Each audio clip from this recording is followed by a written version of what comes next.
Buenas, somos alumnos de CAFA Madrid, yo soy Alberto Valiente. Yo Alejandro Tostado. Yo Miguel Verdugo. Y yo Jorge Sanz. Y en este vídeo explicaremos los convenios colectivos sobre la ley del deporte. Bueno, pues yo voy a explicar lo que es un convenio colectivo, ¿vale? Un convenio colectivo, ¿vale? Es el acuerdo entre los representantes de las empresas y el acuerdo entre los representantes de los trabajadores.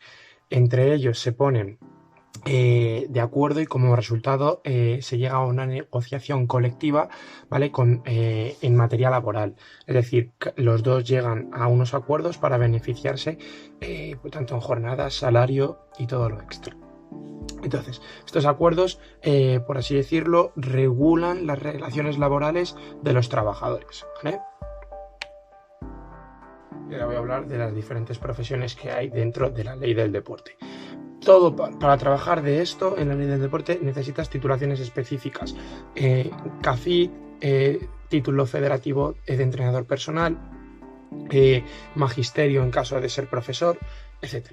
Entonces, las diferentes profesiones que hay dentro de esta ley son el monitor o monitora deportivo, ¿vale?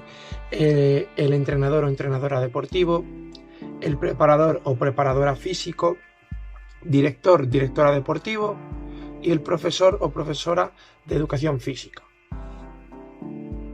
El monitor o monitora deportivo es aquel profesional que desempeña las instrucciones de iniciación deportiva, ¿vale?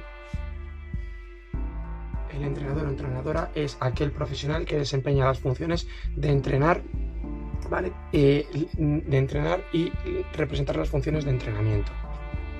Yo os explicaré las jornadas generales que encontraremos en el ámbito del deporte. La jornada anual será de 1.742 horas, es decir, 38 horas con 5 semanales. La jornada irregular será de 100 horas, es decir, un máximo de 50 horas semanales. No se realizarán horas extras, salvo fuerza mayor, habrá un descanso y un 45% más de la hora ordinaria. Habrá un descanso semanal de 2 días y mínimo se descansará un fin de semana cada 2 semanas. Tendremos unas vacaciones de 30 días naturales en periodos de una actividad menor. Las jornadas en el ámbito del deporte serán diferentes dependiendo de la titulación que nosotros obtengamos. En el caso de tener la titulación de monitor o titulación de entrenador, tendremos una jornada de unas 600 horas. Para los preparadores físicos y los directores deportivos dependerá de la titulación que contenga cada uno de ellos. En caso de tener la titulación de técnico en actividades físico-deportivas, tendrán una jornada de unas 600 horas. En el caso de tener la titulación de técnico en actividades físico-deportivas en el ámbito natural, constaremos de unas jornadas de 1.200 horas. En el caso de que nosotros mismos no tuviéramos ninguna de las titulaciones anteriormente dichas, tendremos unas jornadas de unas 2.400 horas. Las personas que nos cumplan los requisitos anteriormente dichos, en caso de los monitores tendrán que realizar una formación de unos 6 años y en caso de los directores tendrán que realizar una formación de unos 12 años. Y bueno, yo voy a hablaros sobre la estructura salarial que se divide en 4 partes. En el complemento de festividad, que es el 40%, su nocturnidad, que es el 15%, su responsabilidad, que es un 10%, y la disponibilidad del trabajador, que es en un 10%, que son las colonias, albergues y campamentos. Y bueno, pues dentro de la estructura salarial están las retribuciones, que dependiendo del grupo que sean, que hay 2, que es el grupo 3 y el grupo 4. El grupo 3 es donde se encuentran los de proximidad y proyectos socioculturales, y en el grupo 4 los de personal de atención directa. Y dependiendo en el grupo de lo que estemos trabajando, cada distinto trabajo nos pagarán una cosa diferente a la otra. Por ejemplo, en el grupo 3, el informador juvenil cobra unos 1.192 euros. Y en el grupo 4, el controlador de sala cobra unos 928 euros. Buenas, yo os voy a hablar de las infracciones y de las sanciones que habrá.